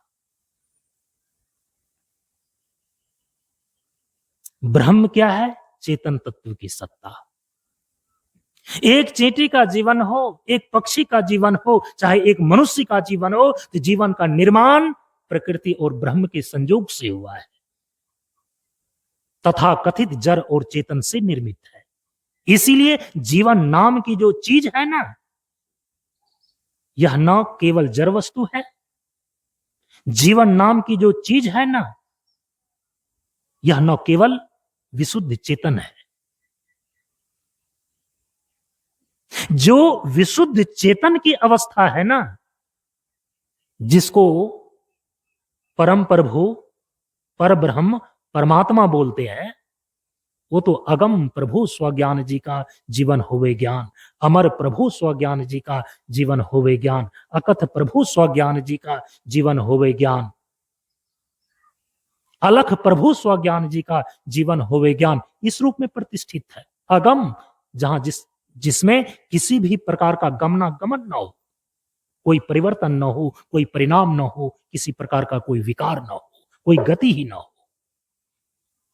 क्योंकि जो पूर्ण है, हर प्रकार की गति तो पूर्णता को प्राप्त होने के लिए हो रहा है। जैसे विकासवादियों से पूछा गया कि तुम विकास करते करते कहां जाओगे, उसने कहा कि नहीं निश्चित कहा जा सकता है, हम कहां जाएंगे। सनातन धर्म के सिद्धांत में इस प्रकार से आपको अनिश्चितता में नहीं छोड़ा जाता है। इनके पास सटीक उत्तर है कि तुम विकास करते करते कहां जाओगे, तो विकास करते करते तुम एक दिन जीवन की पूर्णता तक पहुंचोगे। तुम्हारा जीवन पूर्ण हो जाएगा, तुम जीवन के शिखर तक पहुंच जाओगे, जहां पर जीवन पूर्ण रूपेण सभी प्रकार की समस्याओं से अंतिम समाधान पा जाता है, निश्चिंत हो जाता है।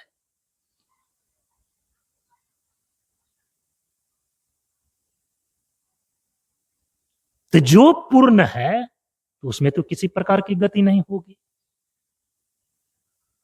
गति हो रही है पूर्णता को प्राप्त करने के लिए। जिसको पाना था पा लिया, अब किस प्रयोजन से गति हो सकेगी? जो करना था कर लिया, अब क्या करने के लिए गति होगी? जो जानना था जान लिया, अब किस चीज को जानने के लिए गति होगी? यदि करने के लिए कुछ शेष रहे तब तो गति होगी, जानने के लिए कुछ शेष रहे तब तो गति होगी, पाने के लिए कुछ शेष रहे तब तो गति होगी। यदि पूर्णता की प्राप्ति हो गई, जो करना था कर लिया, अब करने के लिए कुछ भी शेष नहीं रहा, जो जानना था जान लिया, अब और कुछ भी जानने के लिए शेष नहीं रहा, जो कुछ भी पाना था पा लिया, अब और कुछ भी पाने के लिए शेष नहीं रहा। इसको बोलते हैं पूर्णता। अब तो वहां गति का कोई प्रयोजन ही नहीं, क्योंकि गति जिस प्रयोजन से किया जा रहा था वो पूर्ण हो गया। तो जो पूर्ण परमात्मा है, जो पर ब्रह्म है, जो परम प्रभु है, जिसको विशुद्ध चेतन बोलते हैं, उसमें कोई गति नहीं है, क्योंकि पूर्ण है। उसमें किसी भी प्रकार की कोई कामना और विकार नहीं है, क्योंकि वो पूर्ण है। गति का होना, कामना का होना, इच्छा का होना, ये तो अपूर्णता के लक्षण है।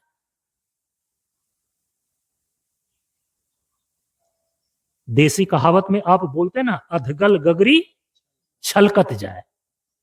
छलकता तो वही है जो आधा रहता है, लेकिन जो घड़ा परिपूर्ण जल से भरा है, जो घड़ा जल से परिपूर्ण होकर के भरा है, उसका छलकना कहां?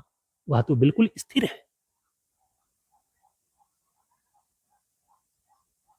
हम गति कर रहे हैं पूर्णता को प्राप्त करने के लिए। हमारी गति का प्रयोजन है पूर्णता। एक जड़ वस्तु भी परमाणुओं के रूप में तब तक यह विखंडित होता रहेगा, यह गति करता रहेगा, जब तक यह जड़ वस्तु अपने पूर्ण स्वरूप ब्रह्म को उपलब्ध नहीं हो जाता। एक चेतन प्राणी भी हजारों लाखों प्रकार के शरीरों से यह गुजरता रहेगा, यह गति करता रहेगा देहांतर और लोकांतर में। ये विकास करता जाएगा, आगे बढ़ता जाएगा, तब तक आगे बढ़ता जाएगा, ये रुकेगा नहीं जब तक यह अपने पूर्ण स्वरूप को उपलब्ध नहीं हो जाता, अपने मौलिक स्वरूप की इसको प्राप्ति नहीं हो जाती। इसलिए हमारे यहां पर सनातन धर्म की सर्वोच्च विचारधारा में जो सृष्टिवाद का सिद्धांत है, इसके अंदर भी विकास है। हम प्रगति का, हम विकास का खंडन नहीं करते। और यदि देखा जाए सनातन धर्म की परंपरा में विकास करने का और प्रगति करने का जितनी प्रशस्त विधाएं, मेथड, प्रोसेस, प्रक्रियाएं स्थापित की गई हैं, उतना तो तथाकथित आधुनिक विकासवाद के अंदर भी नहीं है। इसीलिए केवल कहने भर के लिए है विकासवादी, और यदि अच्छे शब्दों में यदि उनको तात्विक दृष्टिकोण से कहा जाएगा तो वे विकासवादी नहीं है, यथार्थ में वे विनाशवादी हैं। और हम सभी लोगों को, वे लोग जो सृष्टिवादी सनातनी कह करके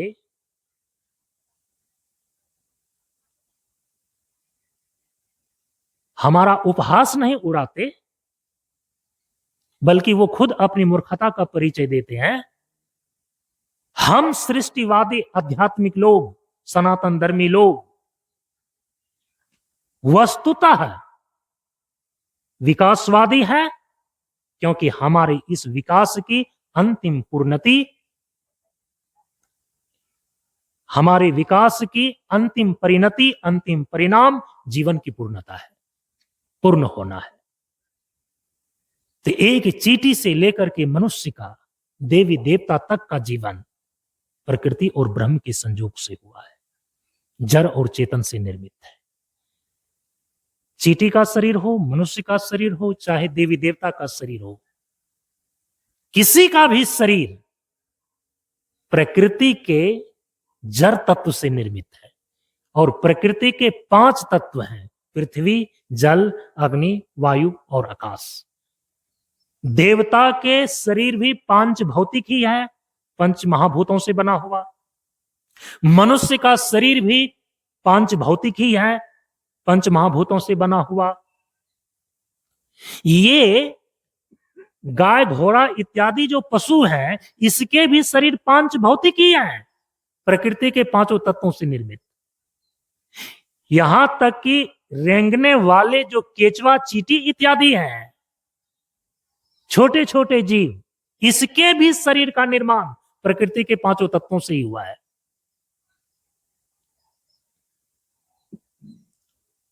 वो छोड़ दीजिए, जिस पेड़ पौधे को अभी आप देख रहे हैं, ये अस्थावर जीव है। पहाड़ पठार ये अस्थावर जीव हैं, पेड़ पौधे ये अस्थावर जीव हैं। इनके जीवन का निर्माण भी, इनके भी शरीर का निर्माण प्रकृति के 5 तत्वों से ही हुआ है। इसीलिए गोस्वामी तुलसीदास जी महाराज ने इन सारे तथ्यों को ध्यान में रख करके एक सिद्धांत वाक्य दिया, क्षिति जल पावक गगन समीरा पंच रचित सकल शरीरा। हाँ, मुझे ध्यान में है कि वहां लिखा है अति अधम शरीरा। जो मर गया उसके लिए अति अधम लिखा हुआ है, लेकिन जो शरीर जीवित है वो तो अति उत्तम शरीरा है ना। सकल शरीरा का मतलब है कि सभी प्राणियों के शरीर, चाहे देवी देवता हो, चाहे मनुष्य में स्त्री पुरुष हो, चाहे पशु पक्षी हो, चाहे कीड़े मकोड़े हो, चाहे कीट पतंग हो, और चाहे पेड़ पौधे हो, चाहे पहाड़ पठार हो, सबके शरीर क्षिति जल पावक गगन समीरा पंच रचित सकल शरीरा। सभी प्राणियों के, सभी जीवों के शरीर प्रकृति के 5 तत्व से ही निर्मित है। हां, देवी देवता के शरीर प्रकृति के 5 तत्वों से निर्मित होने के बावजूद उसमें एक ऐसी विशेषता होती है, वो सामान्य दृष्टिगोचर नहीं होते।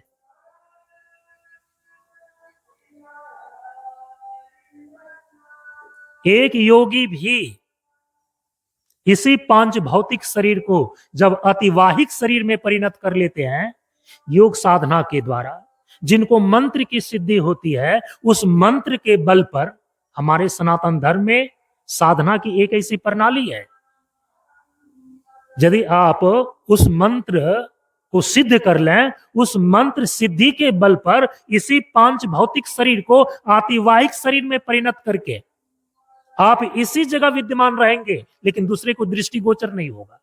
उसको बोलते हैं अंतर्धान करने की क्षमता। भगवान अपने भक्तों को दर्शन देने के लिए उनके दृष्टि का विषय बनते हैं, नहीं बनते हैं? भक्त अपनी दृष्टि से जिस शरीर के आकार में देख सकते हो, भगवान उसी शरीर के आकार में आकर दर्शन देते हैं या नहीं देते हैं? देते हैं। लेकिन फिर भगवान अंतर्धान हो जाते हैं। तो भगवान अंतर्धान हो जाते हैं तो इसका मतलब क्या है? कि भगवान ने अपने भक्तों के मनोरथ को पूरा करने के लिए, अपने भक्तों को दर्शन देने के लिए जिस शरीर के आकार को धारण किया था, उस आकार को उन्होंने अंतर्धान कर लिया, मिटा दिया। भगवान तो कण कण में व्याप्त है, भगवान तो कण कण में व्याप्त है। भगवान के अंतर्धान होने का मतलब यह नहीं होता है कि उनका अस्तित्व समाप्त हो गया, वो मिट गया। शरीर के आकार को जो उन्होंने बनाया था, शरीर के आकार को उन्होंने केवल मिटा दिया। ये आपने देखा होगा कि आकाश में जब बादल मंडराते हैं, आप कभी अकेले एकांत में नदी के किनारे, तालाब के किनारे, कहीं अकेले एकांत में बैठ करके आकाश में मंडराते हुए आप बादल का अवलोकन करें।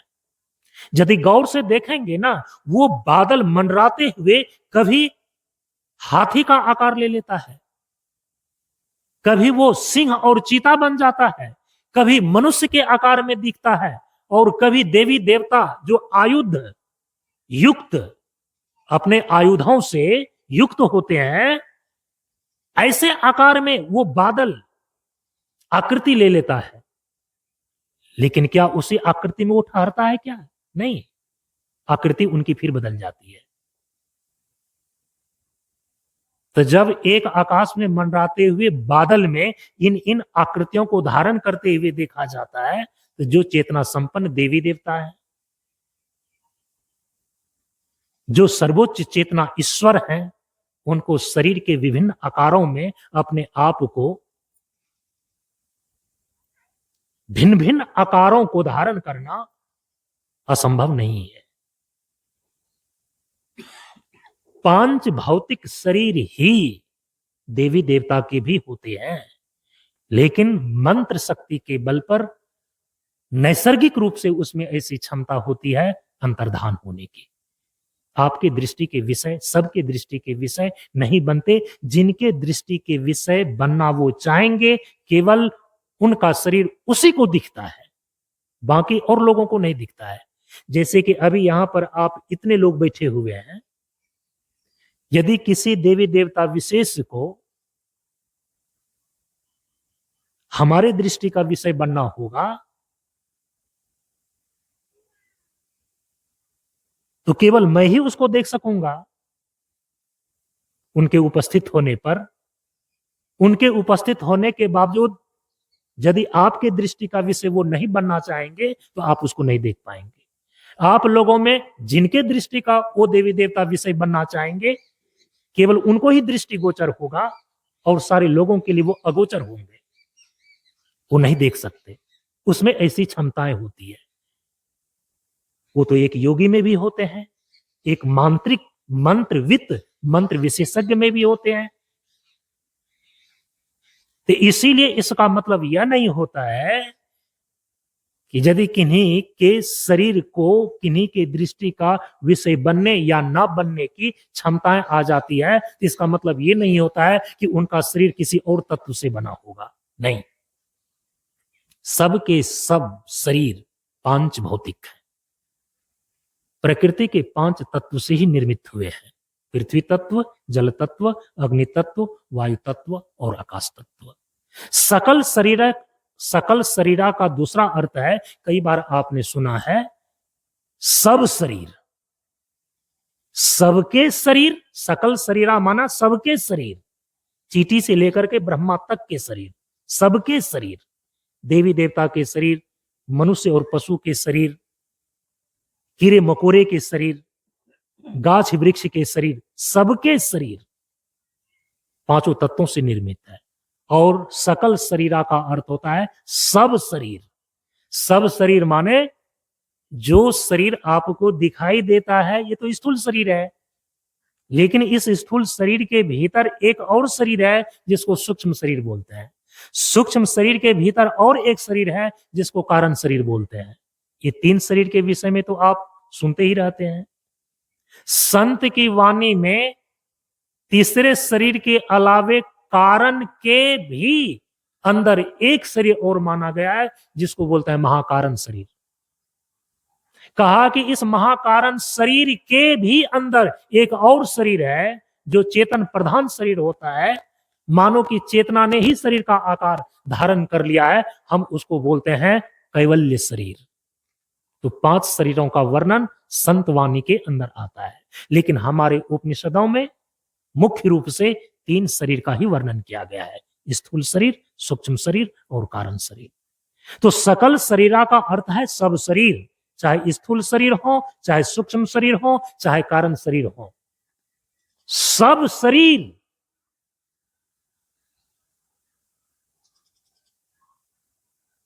प्रकृति के पांचों तत्वों से निर्मित है। स्थूल पंच महाभूत से स्थूल शरीर का निर्माण हुआ है, प्रकृति के सूक्ष्म पंच महाभूत से सूक्ष्म शरीर का निर्माण हुआ है, और प्रकृति के कारण रूप से कारण शरीर का निर्माण हुआ है। अंतर केवल इतना है। प्रकृति के पांचों तत्वों में उसके तीन रूप हो जाते हैं, स्थूल, सूक्ष्म और कारण।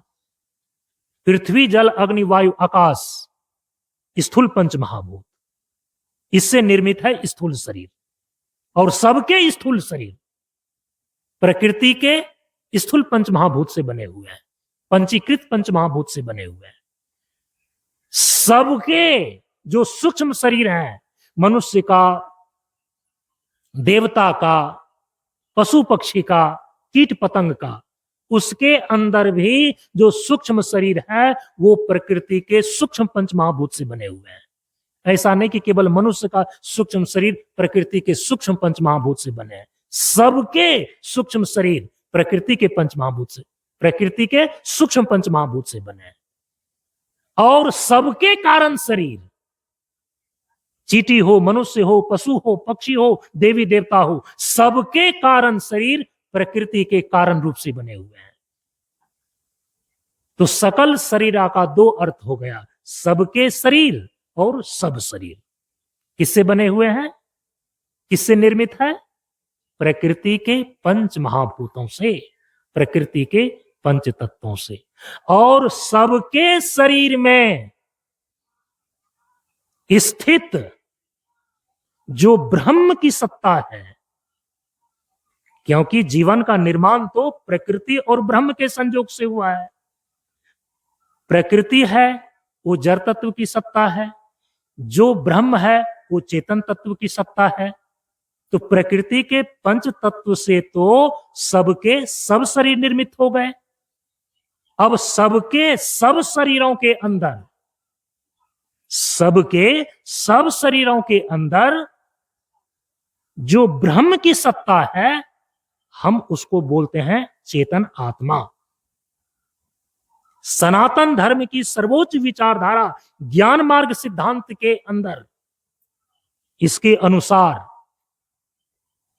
देवी देवता के शरीर के अंदर भी ब्रह्म की सत्ता चेतनात्मा कहलाती है। मनुष्य में जो स्त्री पुरुष नपुंसक इत्यादि है, तो मनुष्य शरीर के अंदर ब्रह्म की सत्ता चेतनात्मा कहलाती है। जो पशु पक्षी हैं उसके शरीर के अंदर भी ब्रह्म की सत्ता है और वो चेतनात्मा कहलाती है। जो अस्थावर जीव के रूप में ये पेड़ पौधे पहाड़ और पठार हैं, इसके शरीर के अंदर भी ब्रह्म की सत्ता है जो चेतन आत्मा कहलाती है। तो चेतन आत्मा ही जीवन का केंद्र है। जड़ वस्तु के अंदर भी चेतन आत्मा की सत्ता विद्यमान है। कीड़े मकोड़े के अंदर भी चेतन आत्मा की सत्ता विद्यमान है। पेड़ पौधे के अंदर भी चेतन आत्मा की सत्ता विद्यमान है। मनुष्य शरीर के अंदर भी चेतन आत्मा की सत्ता विद्यमान है। देवी देवता के शरीर के अंदर भी चेतन आत्मा की सत्ता विद्यमान है। चेतन आत्मा ही जीवन का केंद्र है। इसीलिए हम इसको क्या बोलते हैं? जीवात्मा। जीवात्मा सबके शरीर के अंदर निवास कर रहा है। इस प्रकार से आपका जीवन खड़ा है। ऐसे हुआ है जीवन का निर्माण।